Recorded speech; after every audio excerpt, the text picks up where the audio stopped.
वाराणसी की ज्ञानवापी परिसर में मस्जिद किसी हिंदू मंदिर के ऊपर बनाई गई या नहीं, इसकी जांच के लिए इलाहाबाद हाईकोर्ट ने ज्ञानवापी मस्जिद परिसर में भारतीय पुरातत्व संस्थान यानी कि archaeological survey of India ASI द्वारा सर्वे किए जाने को मंजूरी दे दी है।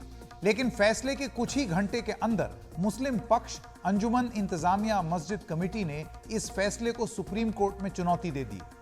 कमेटी की ओर से वकील निजाम पाशा ने चीफ जस्टिस DY चंद्रचूड़ की अगुवाई में 5 जजों की बेंच के सामने अर्जेंट हियरिंग यानी कि तुरंत सुनवाई, त्वरित कार्रवाई और तुरंत सुनवाई की मांग करते हुए यह मुद्दा उठाया है। 5 जजों की बेंच आज भी कश्मीर से अनुच्छेद 370 हटाए जाने के मामले को चुनौती देने वाली याचिका पर सुनवाई कर रही थी। वकील निजाम पाशा ने कहा कि मैंने आपको एक ईमेल भेजी है, कृपया उन्हें सर्वे आगे बढ़ाने से रोका जाए। इस याचिका पर चीफ जस्टिस ने कहा कि मैं तुरंत ईमेल देखता हूं और सुनवाई की तारीख तय करता हूं। तो ज्ञानवापी का यह मामला कुछ ही घंटों में इलाहाबाद हाईकोर्ट से दिल्ली में सुप्रीम कोर्ट पहुंच गया है। अब देखना है कि सुप्रीम कोर्ट का इस मुद्दे पर क्या रुख रहता है, लेकिन यह मुद्दा है क्या विस्तार से समझते हैं, यह समझना बहुत जरूरी है। पूरा मामला क्या? दरअसल इलाहाबाद हाईकोर्ट ने आज वाराणसी के जिला जज के 21 जुलाई के उस आदेश पर मुहर लगा दी जिसमें ASI को निर्देश दिया गया कि ज्ञानवापी मस्जिद परिसर का ये जानने के लिए विस्तार से वैज्ञानिक सर्वे किया जाए कि वो किसी मंदिर के ऊपर बना है या नहीं। इलाहाबाद हाईकोर्ट ने कहा कि जिला कोर्ट का फैसला न्यायिक और सही है और इस कोर्ट के दखल की कोई जरूरत नहीं। मुस्लिम पक्ष ने ASI सर्वे के आदेश को हाईकोर्ट में चुनौती दी थी और कहा था कि इससे ज्ञानवापी परिसर को नुकसान होगा। इस पर हाईकोर्ट ने आज कहा कि न्याय की खातिर वैज्ञानिक सर्वे जरूरी है। सर्वे से ट्रायल कोर्ट को फैसले में मदद मिलेगी। सर्वे में इमारत को नुकसान के दावे में कोई दम नहीं। ASI के अपने हलफनामे में खुदाई न करने की बात कही। ASI के मुताबिक वो परिसर में सिर्फ फोटोग्राफी और रेडार अध्ययन करेगा। इसके बाद ASI ने कहा कि वो शुक्रवार से ज्ञानवापी में सर्वे फिर शुरू कर देगा। उधर मस्जिद कमेटी अब भी अपनी इस बात पर कायम है कि सर्वे से ढांचे को नुकसान हो सकता है। मस्जिद कमेटी फैसले के खिलाफ सुप्रीम कोर्ट चली गई है, जैसे अभी थोड़ी देर पहले हमने आपको बताया था। फैसले के बाद कोर्ट में दोनों ही पक्षों ने क्या कहा, आइए आपको वो सुनाएं। चीफ जस्टिस साहब ने कहा है कि ASI ने एफिडेविट फाइल किया है और उस एफिडेविट के कंप्लायंस में जो लिखित एफिडेविट दिया गया था जी, उस एफिडेविट के कंप्लायंस में सर्वे किया जाए। साथ ही साथ उन्होंने कहा कि जब ASI ने एफिडेविट दिया है तो कोई मतलब नहीं है उसको डाउट करने का, और जो ASI ने एफिडेविट दिया उसके कंप्लायंस में ये पूरा सर्वे किया जाए।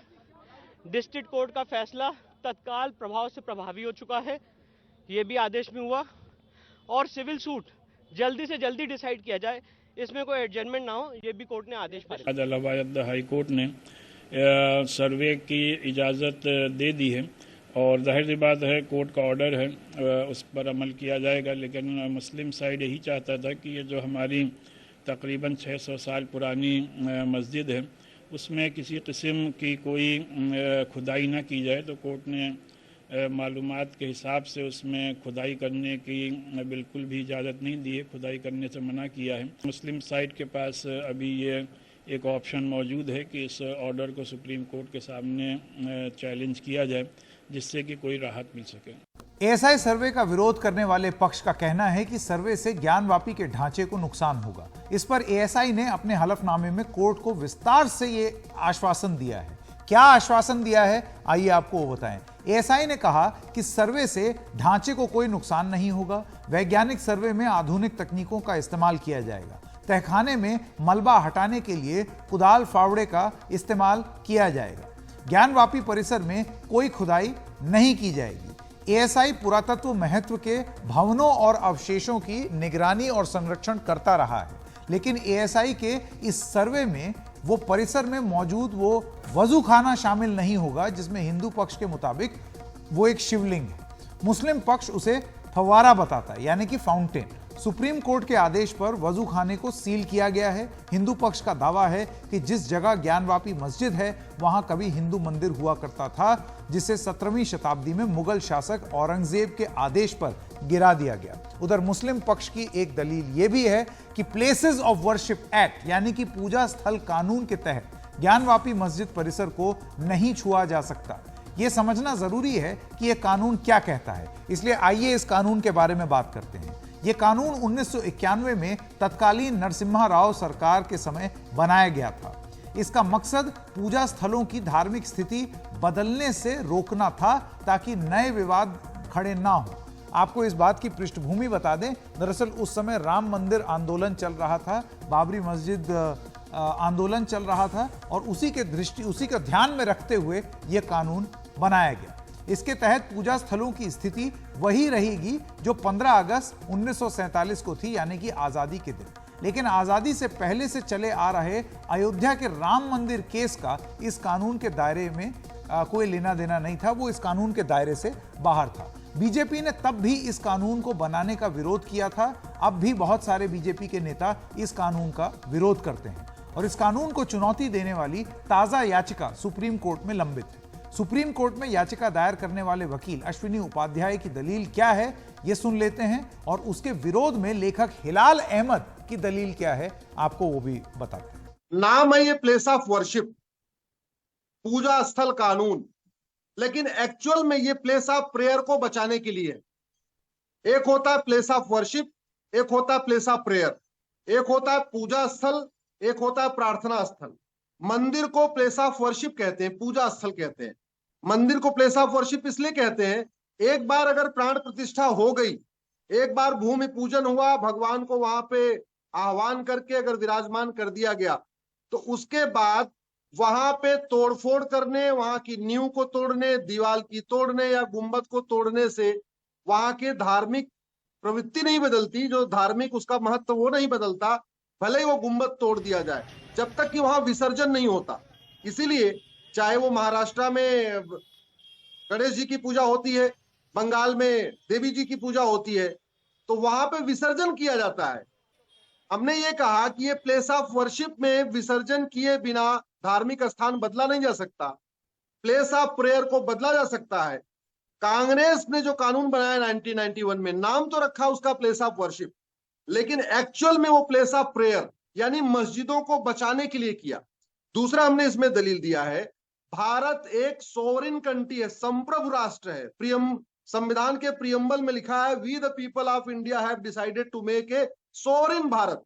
सोवरेन भारत का मतलब गुलामी की निशानी नहीं, गुलामी की पहचान नहीं, गुलामी की मानसिकता नहीं। तो हम लोग जो गुलामी के दौरान अगर कुछ हमारी संस्कृति पे कुठाराघात हुआ, हमारे पौराणिक स्थलों पे कोई कुठाराघात हुआ, हमारे आध्यात्मिक स्थलों पे कुछ कुठाराघात हुआ है, उन सबको दूर करना ये संविधान का प्रियम्बल कहता है। आप भी पढ़िए, संविधान के प्रियम्बल में लिखा है सोवरेन, पहला शब्द ही है सोवरेन, संप्रभु भारत यानी गुलामी के निशानी से मुक्त भारत।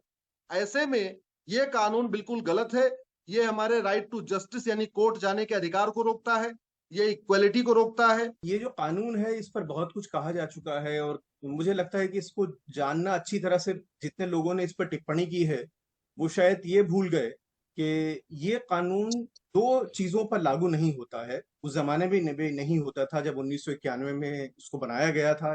पहला चीज ये थी कि बाबरी मस्जिद और राम जन्मभूमि का जो विवाद था वो इसकी परिधि में नहीं आना था, ये कानून जिस समय में पारित हुआ। और दूसरी महत्वपूर्ण बात ये थी कि जो भी संरक्षित इमारतें हैं, यानी संरक्षित इमारतों का मतलब जो प्रोटेक्टेड मॉन्यूमेंट है, वो भी इसकी परिधि में नहीं आती। तो सबसे पहली चीज तो ये मानना कि ये कानून अपने आप काम करेगा एक मैकेनिकल चीज है, मुझे लगता है कि ठीक नहीं है। और हमेशा याद रखिए कि कानून जो होता है वो तभी कारगर होता है जबकि उसके ऊपर सकारात्मक राजनीति हो। इस समय में यहाँ पर कोई सकारात्मक राजनीति की संभावना तो हमको नजर नहीं आ रही। इसलिए अगर इस कानून के होने के बावजूद भी कहीं किसी इमारत के मजहब को जानने की बात आती है तो ये इस बात का प्रतीक है कि जो हमारा सार्वजनिक विमर्श है वो काफी हद तक जिसे हम अब वो शब्द इस्तेमाल नहीं करते हैं, वो सांप्रदायिक होता चला जा रहा है।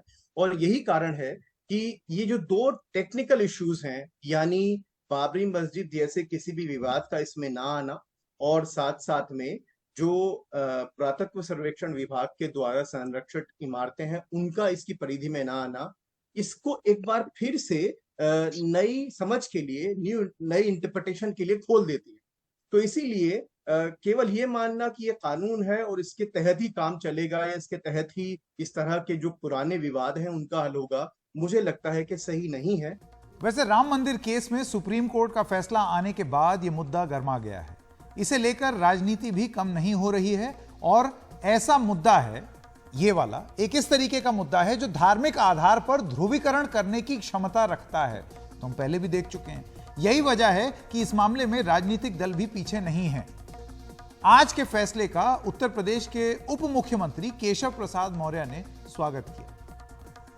माननीय उच्च न्यायालय ने जो एएसआई को सर्वे का आदेश दिया है उसका स्वागत करता हूं और मुझे पूरा विश्वास है कि सर्वे के माध्यम से जो मुगल आक्रमणकारियों ने मंदिर का विध्वंस किया था और उसको छिपाया गया था वो सच बाहर आएगा। बाकी अभी मामला न्यायालय के समक्ष विचाराधीन है और जो भी निर्णय आएगा, जब भी आएगा, उसका हम स्वागत करेंगे। इससे पहले कुछ ही दिन पहले उत्तर प्रदेश के मुख्यमंत्री योगी आदित्यनाथ ने भी कहा था कि इसे मस्जिद कहने पर विवाद ही हो, इस वजह से इसको मस्जिद ना कहा जाए। ज्ञानवापी काशी विश्वनाथ मंदिर, इस प्रॉब्लम का कोई सोल्यूशन है? अगर हम उसको मस्जिद कहेंगे तो फिर विवाद होगा। मुझे लगता है कि भगवान ने जिसको दृष्टि दी है वो देखे ना। त्रिशूल मस्जिद के अंदर क्या कर रहा है? हमने तो नहीं रखे ना।